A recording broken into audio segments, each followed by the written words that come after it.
28 Indian flag vessels. External affairs minister. दुनिया के सबसे खतरनाक समुद्री इलाकों में से एक, और इसी इलाके में फंसे हुए हैं भारत के 28 जहाज। इन जहाजों पर सवार है 778 भारतीय नाविक, जो इस समय फारस की खाड़ी में तनाव के बीच में इंतजार कर रहे हैं। लेकिन इस पूरे संकट के बीच में भारत की एक बड़ी कूटनीतिक पहल भी सामने आई है। भारत के विदेश मंत्री डॉक्टर एस जयशंकर और ईरान के विदेश मंत्री सैयद के बीच में हुई फोन पर बातचीत के बाद भारतीय जहाजों को स्ट्रेट ऑफ हॉर्मुज से सुरक्षित गुजरने की अनुमति मिल गई है। लेकिन सवाल अब भी यही बना हुआ है कि आखिर ये 28 भारतीय जहाज फारस की खाड़ी में क्यों और कैसे फंसे, और भारत सरकार इन्हें सुरक्षित निकालने के लिए क्या एक्शन बना रही है। भारतीय ध्वज वाले ये 28 जहाजों की निगरानी के लिए क्या क्या एक्शन प्लान तैयार कर लिया गया है, आइए इसे जानते हैं। दरअसल सरकार के मुताबिक इस समय फारस की खाड़ी में भारत के 28 जहाज मौजूद हैं। इन जहाजों पर कुल 778 भारतीय नाविक सवार हैं। पोर्ट्स, शिपिंग और वाटरवे मंत्रालय के विशेष सचिव राजेश कुमार सिन्हा ने मीडिया ब्रीफिंग में ये पूरी जानकारी दी। ये बताया कि 24 जहाज स्ट्रेट ऑफ हॉर्मुज के पश्चिमी हिस्से में हैं, जिन पर 777 भारतीय नाविक मौजूद हैं, जबकि 4 जहाज पूर्वी हिस्से में हैं, जिन पर 101 नाविक सवार है। यानी तनाव के समुद्री इलाके में भारत के सैकड़ों नागरिक इस समय मौजूद है। सरकार का साफ ये कहना है कि इन सभी जहाजों और नाविकों की लगातार निगरानी की जा रही है। भारतीय दूतावास, जहाज प्रबंधक कंपनियां और स्थानीय प्रशासन सभी मिलकर समन्वय कर रहे हैं, ताकि जरूरत पड़ने पर नाविकों को सुरक्षा और चिकित्सा सहायता तुरंत मिल सके। वर्तमान में 28 Indian flag vessels Persian gulf में ऑपरेट कर रहे हैं। इसमें 24 वेसल ऐसे हैं जो स्ट्रेट ऑफ हॉर्मुज के वेस्ट में है, उसकी पश्चिम तरफ है पर्शियन गल्फ में, और उसमें 677 इंडियन नाविक हैं, और 4 वेसल स्ट्रेट ऑफ हॉर्मुज के पूर्वी तरफ हैं, और उसमें 101 इंडियन नाविक हैं।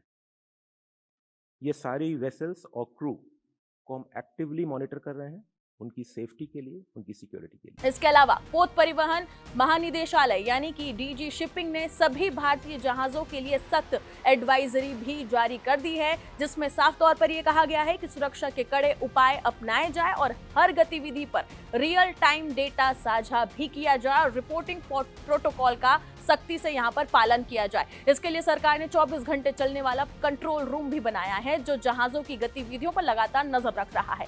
MEA ने क्या बताया, अब उसे समझिए। आज विदेश मंत्रालय की प्रेस ब्रीफिंग में विदेश मंत्रालय के प्रवक्ता रणधीर जायसवाल ने भी इस मुद्दे पर जानकारी दी। उन्होंने बताया कि भारत सरकार इस पूरे मामले को लेकर ईरान के साथ लगातार संपर्क में है।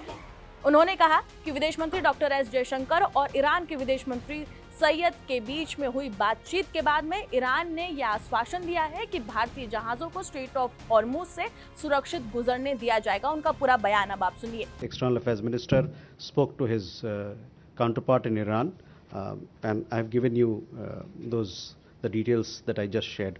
As far as contacts with Iran is concerned, yes, our External Affairs Minister has been talking with his counterpart, and 3 conversations have happened in the recent few days. As far as the impact of the war, it is there for everybody of this conflict to see what's happening around, and obviously several issues, several of our lives have been impacted by it, and not just ours but of people and countries around. इस पूरे संकट का बता दें कि आर्थिक असर भी बड़ा हो सकता है। रिपोर्ट्स के मुताबिक इन जहाजों पर मौजूद कार्गो की कुल कीमत करीब 10,000 करोड़ रुपए तक बताई जा रही है। यानी अगर समुद्री रास्तों में रुकावट आती है तो इसका सीधा असर न सिर्फ नाविकों पर बल्कि भारत के व्यापार और सप्लाई चेन पर भी पड़ सकता है। हालांकि सरकार का यह साफ कहना है कि देश के प्रमुख बंदरगाहों पर फिलहाल कामकाज सामान्य पूरी तरीके से बना हुआ है। तो कुल मिलाकर फारस की खाड़ी में मौजूद भारत के 28 जहाज और 700 से ज्यादा नाविक इस समय वैश्विक तनाव के बीच में भारत सरकार की निगरानी में है। और भारत ईरान के बीच में हुई ये कूटनीतिक बातचीत के बाद ये उम्मीद जताई जा रही है कि जल्द से जल्द इन जहाजों को स्ट्रेट ऑफ हॉर्मुज से सुरक्षित निकलने का रास्ता मिल जाएगा।